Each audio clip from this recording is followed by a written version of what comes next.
ಅದ್ರ ಪ್ರಕಾರ ಮಾಡಿದ್ರೆ ಅದ್ರ ಪ್ರಕಾರ ಮಾಡಿಲ್ಲ ಅಂದ್ರೆ ಇಲ್ಲಪ್ಪ ಸಾರ್ವಜನಿಕರಿಗೆ ತೊಂದರೆ ಆಗ್ತದ, ಇವತ್ತು ಪಟ್ಟಣ ಎಲ್ಲ ನಾವು ಇದು ಮಾಡ್ಬೇಕಪ್ಪ ಅಂದ್ರೆ ಇವತ್ತೇನಂದ್ರೆ ಸರ್ವಿಸ್ ರೋಡ್ ಕೊಡ್ಬೇಕಾಗಿತ್ತಲ್ಲ, ಬೈಪಾಸ್ ರೋಡ್ ಕೊಡ್ಬೇಕಾಗಿತ್ತಲ್ಲ.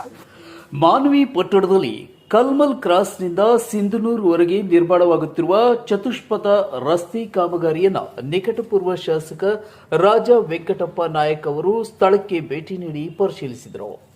ಈ ವೇಳೆ ಕಾಮಗಾರಿಯಲ್ಲಿರುವ ಹಲವು ಲೋಪಗಳನ್ನು ತೋರಿಸಿದ ಅವರು ಅಧಿಕಾರಿಗಳು, ಗುತ್ತಿಗೆದಾರರು, ಸ್ಥಳೀಯ ಶಾಸಕರು ಹಾಗೂ ಮಾಜಿ ಸಚಿವರ ವಿರುದ್ಧ ತೀವ್ರ ಅಸಮಾಧಾನ ವ್ಯಕ್ತಪಡಿಸಿದರು. ಸಾರ್ವಜನಿಕರಿಗೆ ಏನ್ ತೊಂದರೆ ಆಗ್ತಿಲ್ಲ, ನೀವು ರಸ್ತೆ ಮಾಡದೆ ಇಷ್ಟೇ ಮಾಡಕತ್ತೀರಿ. ಇದ್ರಾಗೆ ಹೈದರಾಬಾದ್ ಇಂದ ಗೋವಾಕ್ಕೆ ಹೋಗ್ತಕ್ಕಂತ ಇದು ರೋಡ್ ಅದು, heavy vehicles, heavy goods vehicles ಹೋಗ್ತಾವ. ನೀವೇನ್ ಮಾಡ್ತಾ ಇದ್ದೀರಿ? ಸಾರ್ವಜನಿಕರ ತೆರಿಗೆ ಹಣದಿಂದ ಕೋಟ್ಯಾಂತರ ರೂಪಾಯಿ ವೆಚ್ಚದಲ್ಲಿ ರಸ್ತೆ ನಿರ್ಮಿಸಲಾಗುತ್ತಿದೆ.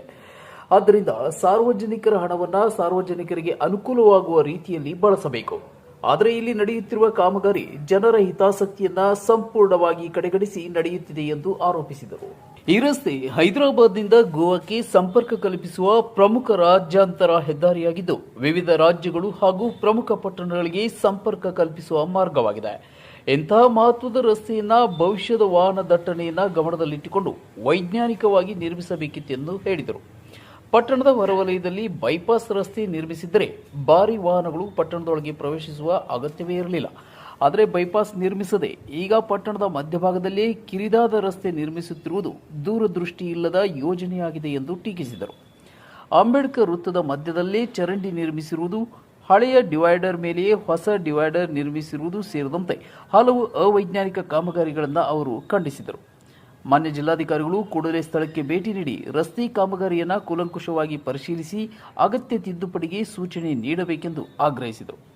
ಸೂಕ್ತ ಕ್ರಮ ಕೈಗೊಂಡು ಸಾರ್ವಜನಿಕರಿಗೆ ಅನುಕೂಲವಾಗುವ ರೀತಿಯಲ್ಲಿ ಗುಣಮಟ್ಟದ ರಸ್ತೆ ನಿರ್ಮಿಸದಿದ್ದರೆ ಮುಂದಿನ ದಿನಗಳಲ್ಲಿ ಸಾರ್ವಜನಿಕರೊಂದಿಗೆ ಸೇರಿ ಉಗ್ರ ಹೋರಾಟ ಹಮ್ಮಿಕೊಳ್ಳಲಾಗುವುದು ಎಂದು ನಿಕಟಪೂರ್ವ ಶಾಸಕ ರಾಜ ವೆಂಕಟಪ್ಪ ನಾಯಕ್ ಎಚ್ಚರಿಕೆ ನೀಡಿದರು. ಸಂಕಲ್ಪವಾಣಿ ನ್ಯೂಸ್, ಮಾನ್ವಿ.